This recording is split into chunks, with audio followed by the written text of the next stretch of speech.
Welcome back once more, Canonites. Just yesterday, fans were gifted with a new Canon Fodder, once again full of new lore and information. Let's dive right in.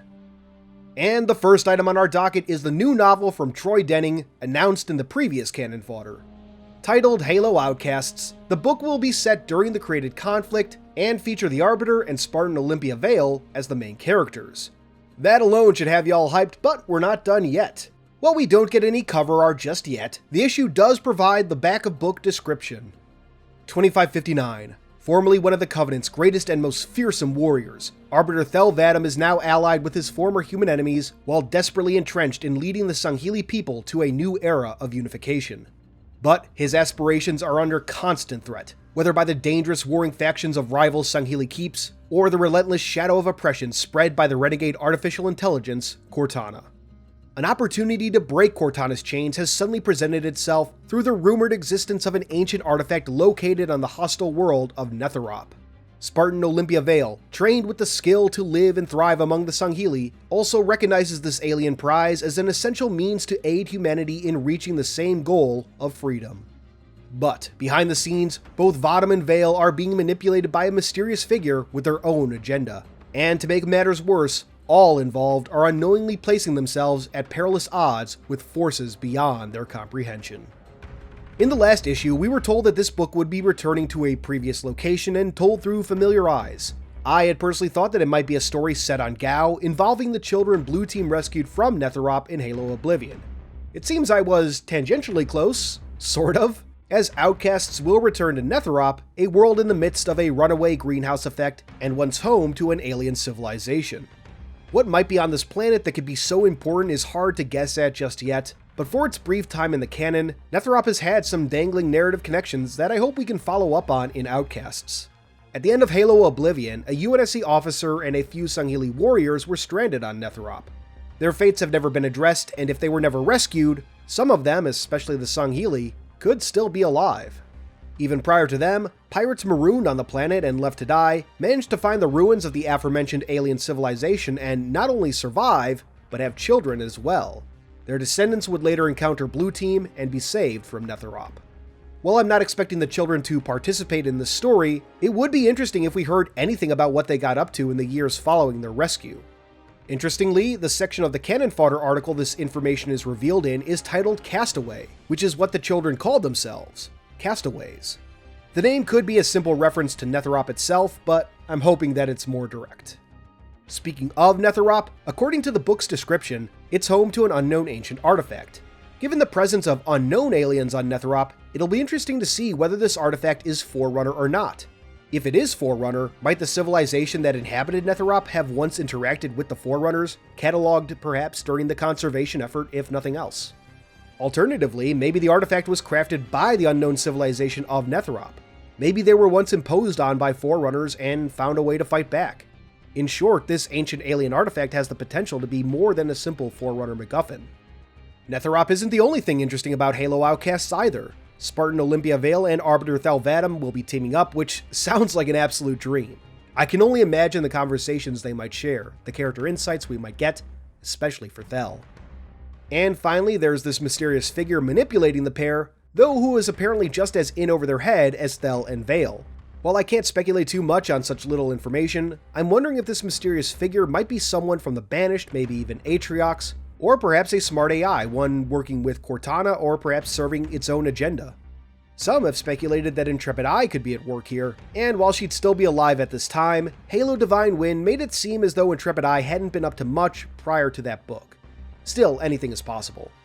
Some have also wondered if this book might have any connection to the Xalanin or Endless, which is certainly possible as well.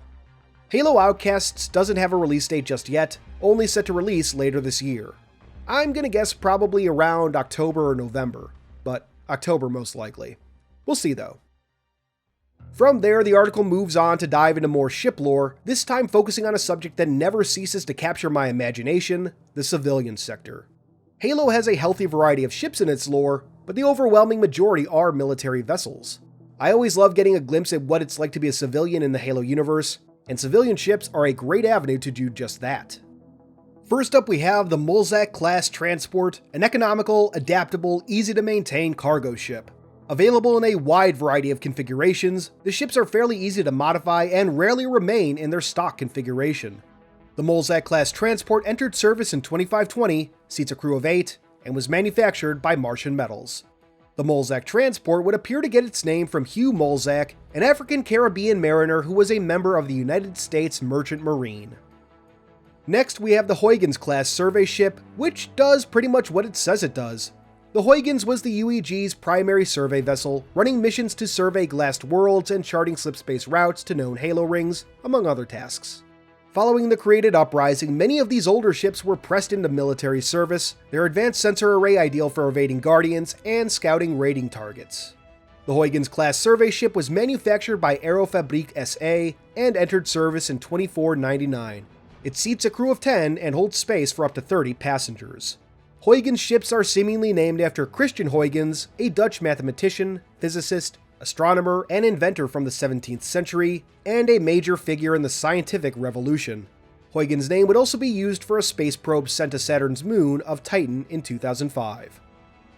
Finally, there's the Genet-class intrasystem hauler. Also entering service in 2499, the Genet-class hauler was manufactured by Halifax Spaceworks and sits a crew of 3.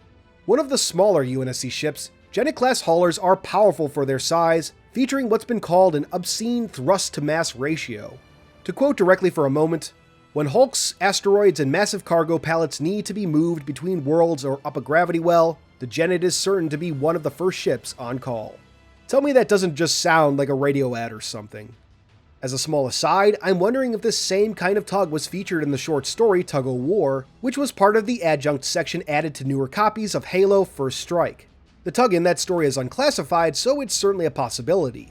Interestingly too, Alex chose to answer a question about the characters from Tug-O-War in a previous Canon Fodder's community Q&A. Coincidence? I think not! Genet-class haulers seem to be named after the Spanish Genet horse, a compact and muscular horse from the medieval ages. In addition to some new ships, the article also dives into lore surrounding some of the civilian vehicles found across Halo Infinite's maps. First up is the Braithwaite Ceromax, the large blue truck most visibly seen on Bazaar.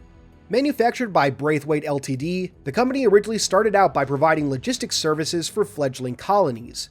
That work eventually led to full-scale first-party engineering efforts, with Braithwaite now owning and operating a fleet of small cargo craft and terrestrial vehicles, such as the Ceromax. Braithwaite has seemingly worked extensively with the UEG in recolonization efforts, with the Ceromax becoming a staple in colonial rehabilitation.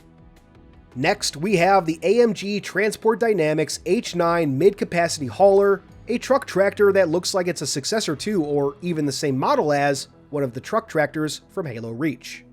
The H9 hauler was a late war addition to AMG's vehicle offerings, capable of a variety of tasks including cargo transport, tow and recovery, maintenance, salvage, and munitions handling, among others. To aid in these missions, the hauler features modular accessory kits and in-cab automation tools. Finally, we come to the Traxxas SL-5 cargo transporter, aka the forklift. A successor to the SL4 model seen in Halos 4 and 5, there's not a lot to really break down, but this description is absolute gold. Quote, "The Traxxas SL5 series cargo transporter combines unparalleled ergonomic and maneuverability with rugged durability and dependable performance. Its compact EV drivetrain provides smooth acceleration with a strong torque response and lifting performance while maintaining deft travel dexterity in restricted spaces and congested areas. Its stated capacity lands within 1350 to 1900 kilograms, but Traxxas line designers would tell you that it can carry the weight of a world's expectations."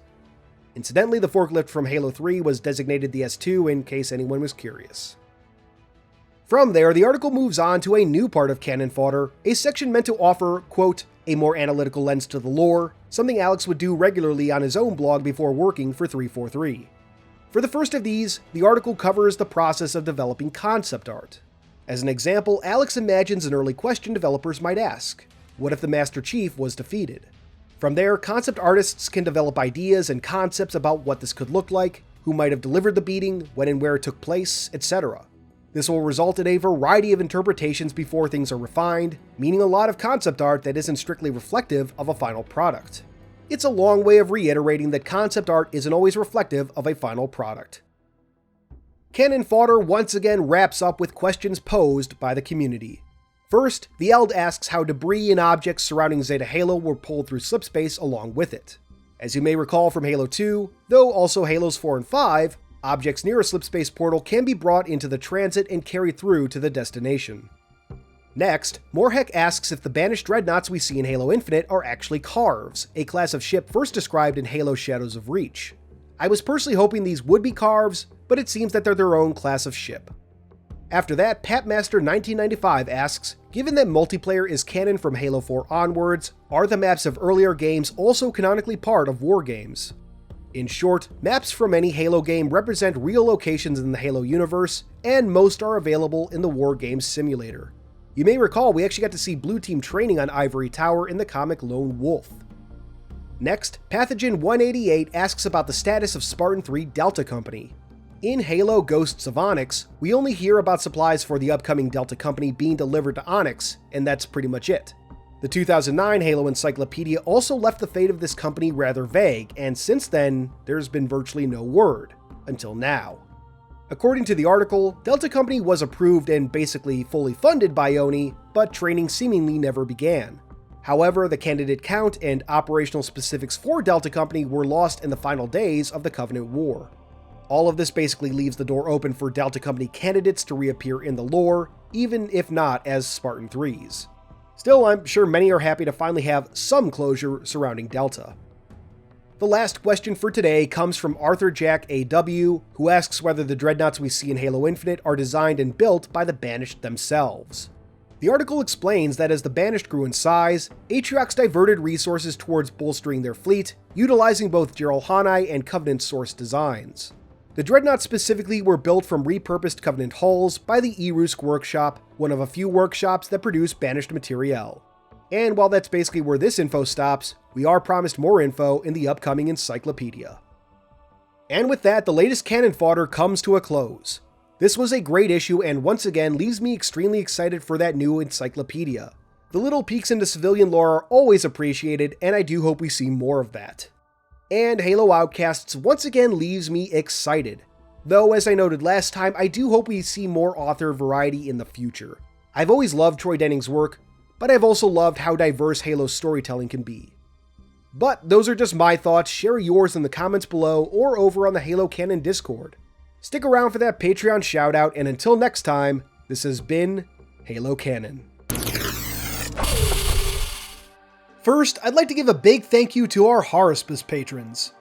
First, there's Hope, then we have Freight, Discombobulated Sycophant, Justin Montgomery, Man in the Dark, Keisha Dila, Daddy Anarchy, Great Scott Productions, Jumpy Sucks Balls, Ever Corrado, and Embezzled True 1010. Thank you all for your amazing support of the channel. Next, I'd like to thank our theoretical patrons. If you'd like to see your name here or get a direct shoutout, check out patreon.com/halocanon. You can simply support the channel or get additional benefits, such as behind-the-scenes materials, including raw audio for upcoming videos, or even shoutouts like this.